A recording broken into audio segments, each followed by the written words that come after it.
बिस्मिल्लाहिर्रहमानिर्रहीम। अस्सलाम वालेकुम डियर स्टूडेंट्स। चूँकि आपने मेरी पुरानी वीडियो में देखा कि जो दो इक्वेशन मैंने सॉल्व की हुई थी वो सिर्फ नॉर्मल तरह की इक्वेशन थी, क्योंकि उस इक्वेशन में दो तरह के गैसेस पाए जा रहे थे। लेकिन जो ये इक्वेशन नंबर 3 है हमारे पास, इस इक्वेशन में मुख्तलिफ़ तरह के केमिकल्स और मुख्तलिफ़ तरह के गैसेस पाए जा रही हैं। ठीक है, याद रहे ये लेक्चर जो है उन 9 मैट्रिक के स्टूडेंट्स के लिए हैं जिनको केमिस्ट्री में केमिकल इक्वेशन सॉल्व करने में मुश्किलात पेश आती है। याद रहे ये लेक्चर जो है सर मुशर्रफ चांद की तरफ से दिया जा रहा है। तो आए हम अपनी वीडियो का आगाज़ करते हैं बाकायदा। ठीक है, हमारे पास इक्वेशन क्या है, Na2CO3 यानी कि सोडियम कार्बोनेट। ठीक है, N है, Na किसका फॉर्मूला होता है, सोडियम का।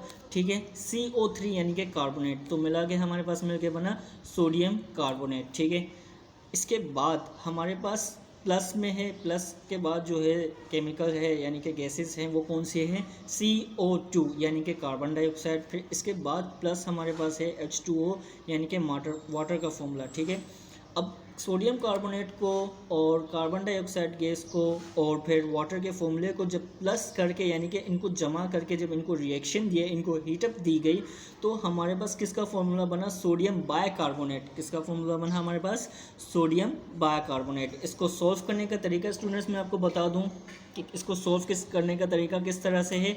मैंने अक्सर पुरानी वीडियो भी अपनी बनाई है तो उसमें भी मैंने यही कहा है कि एक इक्वेशन के 3 पार्ट्स होते हैं। उन एक इक्वेशन को जो है 3 हिस्सों में डिस्ट्रीब्यूट किया जाता है कि प्रोडक्ट से पहले रिएक्शन से पहले इनको हम रिएक्टेंट्स कहते हैं और इस चीज़ को हम कहते हैं रिएक्शन, और रिएक्शन के बाद जो होती है उस चीज़ को हम कहते हैं प्रोडक्ट। क्योंकि प्रोसेस से पहले रिएक्शन क्या प्रोसेस है, प्रोसेस से पहले हमारे पास क्या अमल है, केमिकल्स अलग अलग हैं। ठीक है, गैसेस भी अलग अलग हैं, और रिएक्शन के बाद प्रोसेस के बाद क्या हमारा अमल है कि हमारे पास जो है 3 तरह के गैसेस और 3 तरह के जो केमिकल्स हैं वो एक ही मिला के बन रहा है, जो है हमारे पास सोडियम कार्बोनेट। ठीक है, आए हम इसका वीडियो का आगाज़ करते हैं।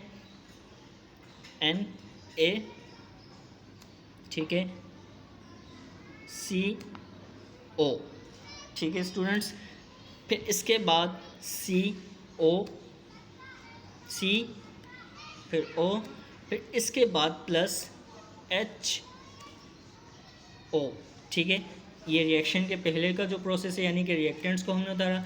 मैंने अपनी पुरानी वीडियो में भी स्टूडेंट्स के लिए कहा था कि हमें क्वेश्चन सॉल्व करने से पहले सबसे पहले पेयर बनाना चाहिए। देखिए अब यहाँ पे NaCO3 इसका पेयर बना। ठीक है, यहाँ पे CO2, यहाँ पे हमने कार्बन ऑक्साइड का पेयर बनाया, यहाँ पे H2O का हमने पेयर बनाया यानी कि वाटर का फॉर्मूला बनाया यानी कि वाटर का पेयर बनाया। ठीक है, अब रिएक्शन के बाद का जो प्रोसेस है हमारे पास वो हम किस तरह से करेंगे, यानी कि प्रोडक्ट हमने बिल्कुल सेम है जैसे तारा Na, ठीक है,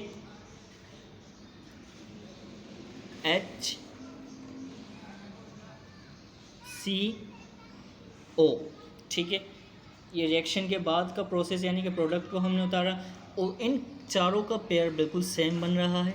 देखें ये पेयर बनाया सबसे पहले हमने, ये पेयर बनाने के बाद चूँकि इक्वेशन को सॉल्व करने का सबसे पहले हमारे पास तरीका किस तरह होता है कि हमने देखना होता है कि कौन सा एलिमेंट यानी कि कौन सा गैस है, कौन सा केमिकल जो है इनमें छोटा है। तो हमारे पास जो सबसे छोटा जो एलिमेंट है वो है हाइड्रोजन। तो हाइड्रोजन इनके जब हम नंबर ऑफ़ एटम्स देखते हैं, यहाँ पे नंबर ऑफ़ एटम्स कितने कितने हैं कौन से केमिकल के, सोडियम जो केमिकल है हमारे पास इसके नंबर ऑफ़ एटम्स है हमारे पास मौजूद 2। कार्बन है, कार्बन का एटम यहाँ पर हमारे पास मौजूद है 1। ठीक है, ऑक्सीजन है, ऑक्सीजन के एटम हमारे पास मौजूद है 3। फिर से कार्बन है, कार्बन का एटम हमारे पास मौजूद है 1। ऑक्सीजन है, ऑक्सीजन के एटम हमारे पास मौजूद है 2। हाइड्रोजन है, हाइड्रोजन के हमारे पास नंबर ऑफ़ एटम कितने हैं 2। ऑक्सीजन है, ऑक्सीजन के हमारे पास नंबर ऑफ़ एटम कितने हैं 1। ठीक है, ये रिएक्टेंट्स है। अब प्रोडक्ट की तरफ आते हैं। Na जो सोडियम है हमारे पास इसके एटम कितने मौजूद हैं 1। हाइड्रोजन है, हाइड्रोजन के हमारे पास एटम कितने मौजूद हैं 1। C यानी कि कार्बन, कार्बन के हमारे पास एटम कितने मौजूद हैं 1। ऑक्सीजन, ऑक्सीजन के हमारे पास कितने एटम्स मौजूद हैं 3। अब हमने देखना है इनमें सबसे छोटा एलिमेंट कौन सा है या केमिकल या गैस कौन सी है। तो सबसे जो छोटा एलिमेंट है इसका हमारे पास मौजूद है हाइड्रोजन। चूँकि हाइड्रोजन का जो एटॉमिक मास होता है वो 1 होता है और एटॉमिक नंबर भी क्या होता है 1। सॉल्व हमें प्रोडक्ट की तरफ से करना है तो सबसे पहले हमने हाइड्रोजन की तरफ यानी कि नंबर ऑफ मोल्स बनाने, नंबर ऑफ मोल्स बनाने का तरीका क्या होता है, टेबल लेना। और टेबल हम सबसे पहले कौन सा लेते हैं, छोटा टेबल हमारे पास कौन सा है 2,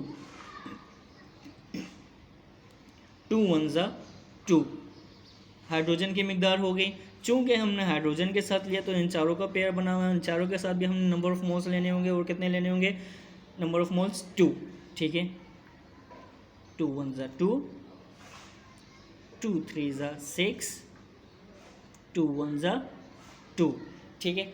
अब हमने यहाँ पे देखना है कि कौन सा एलिमेंट किसके साथ मैच कर रहा है, बैलेंस है, ठीक है। सबसे पहले Na की हमारे पास Na के हमारे पास कितने एटम्स मौजूद हैं, 2।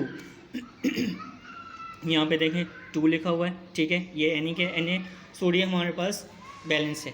कार्बन के कितने हैं हमारे पास, नंबर ऑफ एटम्स 2, वो यहाँ पे 1 है और यहाँ पे 2 है, ठीक है। अब कार्बन को हम किस तरह करेंगे, देखें यहाँ पे कार्बन कितना है 1 और यहाँ पे कितना है 1 + 1 2, तो यहाँ पे कार्बन भी सेम हो गया यानी कि बैलेंस हो गया। अब ऑक्सीजन को देखना है कि ऑक्सीजन के कितने मौजूद हैं, सॉरी यहाँ पे मैंने गलत लिख दिया, तो 2 3 6। ऑक्सीजन के एलिमेंट्स देखते हैं या एटम्स देखते हैं कि इसमें कितने एटम्स मौजूद हैं, 2 3 6। अब ऑक्सीजन में हम यहाँ पे देखेंगे रिएक्टेंट्स में कि कितने एटम्स मौजूद हैं। ऑक्सीजन के यहाँ पे कितने हैं 3, यहाँ पे ऑक्सीजन के कितने हैं 2 और यहाँ पे ऑक्सीजन के कितने हैं 1। 3 + 2 5, 5 + 1 6, यहाँ पर 6 ऑक्सीजन की मिकदार हमारे पास एटम्स यहाँ पे 6। हाइड्रोजन के हमारे पास कितने हैं 2 और यहाँ पे हाइड्रोजन के हमारे पास कितने हैं 2। ये हमारे पास इक्वेशन बैलेंस हो गई है। अब इसको बिल्कुल सेम है इसी तरह हम उतारेंगे, ठीक है। Na2CO3 + CO2 + H2O, रिएक्शन के बाद NaHCO3। अब यहाँ पर हमने देखना है कि रिएक्टेंट्स में हमने किसी के साथ नंबर ऑफ़ मोल्स लिए नहीं, तो बिल्कुल सेम है। यहाँ पर हमने किसी के साथ नंबर ऑफ़ मोल्स नहीं लिए, जबकि प्रोडक्ट में हमने चारों के साथ नंबर ऑफ़ मोल्स लिए, तो यहाँ पर हम क्या लिखेंगे 2। ये हमारी इक्वेशन हो गई बैलेंस।